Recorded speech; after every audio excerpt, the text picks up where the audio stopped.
Figure A and B shows refraction of an incident ray in air at 60° with a normal to a glass air and water air interface, respectively. Predict the angle of refraction of an incident ray in water at 45° with the normal to a water glass interface. तो देखिए इस question में हमें क्या दिया गया है, यहाँ पर हमारे पास तीन डायग्राम होंगे, एक ये ए है, एक ये बी और यहाँ पर एक ये डायग्राम सी है। ठीक है, एक ये डायग्राम यहाँ पर सी है।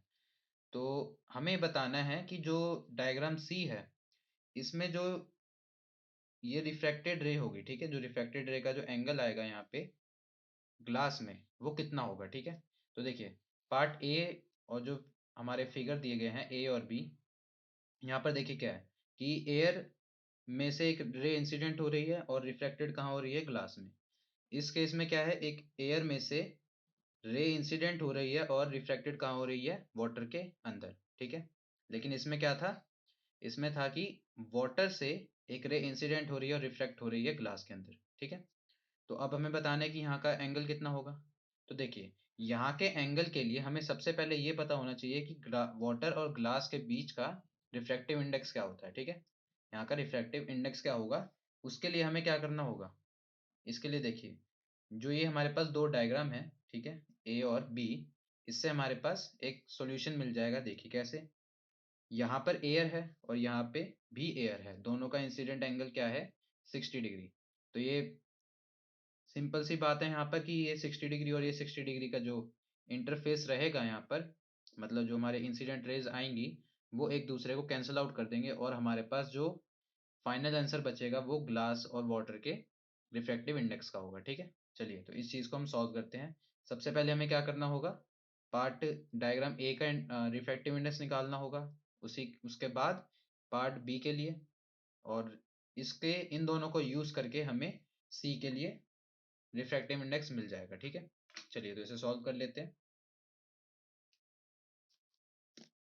तो सबसे पहले, ठीक है, चलिए तो सबसे पहले हम यहाँ पे क्या लिखेंगे, यहाँ पे हम लिख लेते हैं कि हमें क्वेश्चन में गिवन क्या क्या दिया हुआ है। ठीक है, चलिए तो गिवन है हमारे पास। ठीक है, चलिए तो गिवन में हमें क्या दिया गया है यहाँ पर कि अगर हम ग्लास और एयर के इंटरफेस की बात करें, ठीक है, अगर हम ग्लास और एयर के इंटरफेस की बात करें, ठीक है, तो देखिए यहाँ पे हमारे पास क्या है, यहाँ पे हमारे पास जो एंगल ऑफ इंसिडेंस है, ठीक है, जो हमारे पास एंगल ऑफ इंसिडेंस है, ठीक है, मतलब एंगल आई, वो कितना है यहाँ पर, एंगल ऑफ इंसिडेंस हमारे पास है यहाँ पे 60° का। ठीक है, कितना है, 60°, क्योंकि एयर का है ये। इसी तरह अगर हम एंगल ऑफ रिफ्रैक्शन की बात करें, ठीक है, एंगल ऑफ रिफ्रैक्शन, ठीक है, एंगल ऑफ रिफ्रैक्शन हमारे पास कितना है यहाँ पे, वो है आर, और आर की वैल्यू यहाँ कितनी है, आर की वैल्यू हमारे पास है 35° की। ठीक है, 35° की। तो देखिए यहाँ पे हमें क्या फाइंड करना है, हमें फाइंड करना है कि रिफ्रैक्टिव इंडेक्स क्या होगा ग्लास और एयर के इंटरफेस का। ठीक है, तो जैसा कि हम जानते हैं स्नेल्स लॉ, ठीक है, तो उसके अकॉर्डिंग क्या होगा, हमें रिफ्रैक्टिव इंडेक्स मिल जाएगा। ठीक है, तो हम यहाँ लिखेंगे कि अकॉर्डिंग टू स्नेल्स लॉ, ठीक है, स्नेल्स लॉ, तो स्नेल्स लॉ से हमें क्या मिल जाएगा, यहाँ मिल जाएगा हमें रिफ्रैक्टिव इंडेक्स। ठीक है, रिफ्रैक्टिव इंडेक्स मिल जाएगा। ठीक है, इंडेक्स ऑफ, ठीक है, ऑफ ग्लास, ग्लास का ये हमें मिल जाएगा विद रिस्पेक्ट टू, ठीक है, विद रिस्पेक्ट टू एयर। ठीक है, चलिए तो इस चीज़ को सॉल्व कर लेते हैं यहाँ पर। तो देखिए यहाँ पे वैल्यूज क्या आ जाएंगे हमारे पास, तो जो फॉर्मूला होगा यहाँ पे क्या बन जाएगा, फॉर्मूला बन जाएगा ये। ठीक है, देखिए हमें किसके रिस्पेक्ट में निकालना है, ग्लास के, ग्लास को विद रिस्पेक्ट टू एयर निकालना है। ठीक है, तो हम यहाँ पे क्या लिखेंगे, refractive index mu glass with respect to A. ठीक है, glass with respect to A, तो यहाँ पे देखिए वैल्यू क्या आ जाएगी, वैल्यू आ जाएगी sine i by sine r. ठीक है, चलिए तो इसे सॉल्व कर लेते हैं। तो साइन आई यहाँ पे कितना होगा, साइन आई मतलब ये हो जाएगा 60°। ठीक है, साइन आई 60°, और साइन ये आ जाएगा 35° का। ठीक है, साइन 35°। देखिए साइन 60 और साइन 35, देखिए साइन 60 की वैल्यू जो होती है वो होती है 0.8660। ठीक है, और जो हमारे पास साइन 35 होता है इसकी वैल्यू होती है 0.5736। ठीक है, देखिए इसे सॉल्व करने पे हमारे पास जो वैल्यू आएगी वो कितनी आ जाएगी, वो आ जाएगी 1.51 की। ठीक है, 1.51 आ जाएगी। तो ये हमारे पास क्या आ गया, ये हमारे पास आ गया रिफ्रैक्टिव इंडेक्स किसके लिए, ग्लास और विद रिस्पेक्ट टू एयर आ जाएगा। ठीक है, तो ये हमारे पास यहाँ पे डायग्राम ए के लिए आंसर सॉल्व हो चुका है। चलिए आगे सॉल्व करते हैं इसे। चलिए अब हमें, अभी हमने यहाँ पर पार्ट ए सॉल्व कर लिया, मतलब डायग्राम ए के लिए सॉल्व कर लिया। अब हम डायग्राम बी के लिए सॉल्व करेंगे। ठीक है, तो देखिए अब यहाँ पर हम क्या यूज़ करेंगे, यहाँ पर हम निकालेंगे कि एयर और वाटर के इंटरफेस के लिए। ठीक है, एयर और वाटर के इंटरफेस के लिए हम यहाँ पे वैल्यूज़ को निकालेंगे। ठीक है, तो देखिए एयर वाटर का जो इंटरफेस है, यहाँ पर एंगल ऑफ इंसिडेंस, ठीक है, एंगल ऑफ इंसिडेंस मतलब आई, और हमारा एंगल ऑफ रिफ्रैक्शन, ठीक है, एंगल ऑफ रिफ्रैक्शन मतलब हमारा आर। ठीक है, तो इनकी देखिए वैल्यूज क्या है, यहाँ पे हमें वैल्यूज दी गई हैं। तो आई हमें दिया गया है 60 डिग्री और आर हमें दिया गया है 47 डिग्री। ठीक है, चलिए तो यहाँ पे जो हमें रिफ्रैक्टिव इंडेक्स निकालना है, ठीक है, तो हम यहाँ लिखेंगे same according to Snell's law, according to Snell's law हम यहाँ निकालेंगे रिफ्रैक्टिव इंडेक्स। ठीक है, रिफ्रैक्टिव इंडेक्स ऑफ वाटर। ठीक है, क्योंकि रे कहाँ पे रिफ्लेक्ट हो रही है, वाटर के अंदर, तो हमें वहाँ का रिफ्रैक्टिव इंडेक्स चाहिए होगा। ठीक है, of water with respect to, ठीक है, विद रिस्पेक्ट टू एयर। तो एयर के रिस्पेक्ट में हमें वाटर का रिफ्रैक्टिव इंडेक्स निकालना है। ठीक है, तो देखिए यहाँ पे फॉर्मूला क्या बन जाएगा, फॉर्मूला बन जाएगा mu refractive index of water with respect to air. ठीक है, तो देखिए यहाँ पे फॉर्मूला क्या आ जाएगा, sine I by sine R, sine I by sine R आ जाएगा। ठीक है, चलिए तो वैल्यूज पुट कर देते हैं यहाँ पे। तो साइन आई मतलब हमारा साइन 60 डिग्री, और साइन आर हमारा कितना हो जाएगा यहाँ पे, साइन 47। ठीक है, चलिए 47 डिग्री। अब इनकी वैल्यूज को सॉल्व करते हैं यहाँ पे। तो साइन 60 0.8660, और 47 डिग्री होता है हमारे पास 0.7314। ठीक है, चलिए तो वैल्यू सॉल्व करने पे हमें कितना मिल जाएगा यहाँ पर। तो देखिए यहाँ पे जब हमने इसकी वैल्यू सॉल्व करनी हो करेंगे तो इसकी वैल्यू आ जाएगी 1.184 आ जाएगी। ठीक है, वैल्यू आ जाएगी 1.184।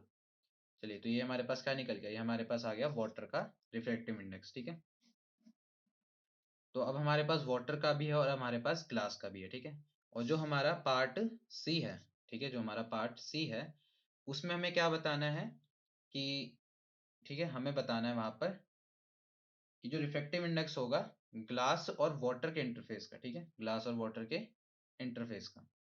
तो देखिए जो हमारा पार्ट सी रहेगा यहाँ पे, ठीक है, पार्ट सी रहने वाला है हमारा, तो यहाँ लिखेंगे कि एज इन फिगर सी, ठीक है, as in figure C refractive index of glass and water interface. ठीक है, ग्लास वाटर,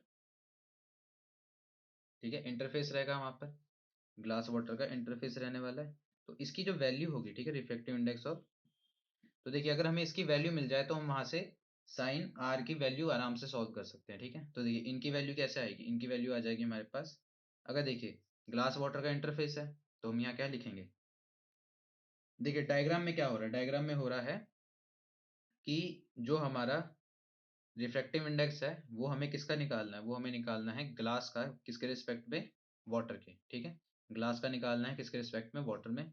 तो यहाँ पे देखिए वैल्यू क्या रखेंगे, सबसे पहले रहेगा ग्लास का इंटरफेस, मतलब जो हमारा रिफ्रैक्टिव इंडेक्स निकलेगा तो वो आ जाएगा म्यू जी ए वाला। ठीक है, यहाँ पे हमने ग्लास का निकाला था, और डिवाइडेड बाय म्यू वाटर और एयर का। ठीक है, चलिए तो वैल्यूज को सॉल्व कर देते हैं। तो यहाँ पे, ठीक है, यहाँ पे हमारे पास जो वैल्यूज आई थी क्या थी, देखिए इसकी वैल्यू क्या आई थी 1.51, और नीचे की वैल्यू क्या थी हमारे पास 1.184, जो भी हमने सॉल्व किया। ठीक है, तो इन्हें सॉल्व करने पे आंसर कितना आ जाएगा, वो आ जाएगा 1.275 का। तो हम कह सकते हैं कि जो वाटर ग्लास के रिस्पेक्ट में, जो वाटर का ग्लास और विद रिस्पेक्ट टू वाटर का जो रिफ्रैक्टिव इंडेक्स है वो कितना है, 1.275। अब चलिए तो इन चीज़ों को यूज़ करके हम अपना साइन आर की वैल्यू निकाल सकते हैं। ठीक है, चलिए तो वैल्यू सॉल्व करते हैं आगे। तो देखिए यहाँ पे अब हमारे पास क्या है, हमारे पास एंगल ऑफ इंसिडेंस गिवन है, एंगल ऑफ इंसिडेंस हमारे पास है यहाँ पर, एंगल ऑफ इंसिडेंस मतलब आई हमें दिया गया है, आई की वैल्यू यहाँ पे कितनी है, आई की वैल्यू हमारे पास 45 डिग्री है, ठीक है। और इसी तरह अगर हम एंगल ऑफ रिफ्रैक्शन देखें, एंगल ऑफ रिफ्रैक्शन देखते हैं, ठीक है, एंगल ऑफ रिफ्रैक्शन वो कितना है यहाँ पर, आर, वो हमें यहाँ पे फाइंड करना है, ठीक है। तो देखिए, तो अकॉर्डिंग टू यहाँ पे भी क्या रहेगा, स्नेल्स लॉ। तो स्नेल्स लॉ की देखिए ग्लास वाटर इंटरफेस है, तो यहाँ पे हमारे पास फॉर्मूला क्या रहेगा, फॉर्मूला रहेगा म्यू जी और वाटर, मतलब ग्लास का विद रिस्पेक्ट टू वाटर निकालेंगे हम, ठीक है। देखिए यहाँ पे वैल्यू क्या आ जाएगी, वैल्यू आ जाएगी साइन आई, ठीक है, साइन आई साइन आर, ठीक है। देखिए साइन आई कितना है, साइन 45 डिग्री, और साइन आर की वैल्यू कितनी है, साइन आर हमारे पास हमें फाइंड करना है, ठीक है। तो देखिए अगर हम इसे सॉल्व कर लेते हैं तो, और देखिए इनकी जो वैल्यू है किसके इक्वल आएगी, क्योंकि हमने इसकी वैल्यू निकाल ली है, इसकी वैल्यू है 1.275 के इक्वल, ठीक है। तो देखिए साइन आर यहाँ से कितना आ जाएगा, साइन आर का अगर हम वैल्यू सब्स्टिट्यूट कर लें तो इसकी वैल्यू आ जाएगी कुछ 1, ठीक है। देखिए ये 1.275 यहाँ आ जाएगा डिवीजन में, और साइन आर इधर चला जाएगा, तो ये होगा 1/√2 जो हमारे पास साइन 45 होता है, ठीक है, 1/√2 और 1.275 आ जाएगा, ठीक है। तो इन्हें सॉल्व करने पे देखिए कितना आ जाएगा, ये इसका आंसर आ जाएगा 0.5546, ठीक है। अब देखिए अगर हम 0.5546 का साइन इनवर्स कर दें, ठीक है, अगर हम ये कहें कि जो साइन इनवर्स होगा हमारे पास, ठीक है, जो साइन इनवर्स होगा किसका, 0.5546 का, वो कितना होता है, वो होता है हमारे पास 38.68 डिग्री। तो अब हम कह सकते हैं कि जो हमारा एंगल एंगल ऑफ रिफ्रैक्शन होगा उसकी वैल्यू क्या होगी, 38.68 डिग्री होगी ग्लास और वाटर के इंटरफेस में, और ये हमारा कंप्लीट आंसर होगा। इससे आसान सॉल्यूशन और कहीं नहीं।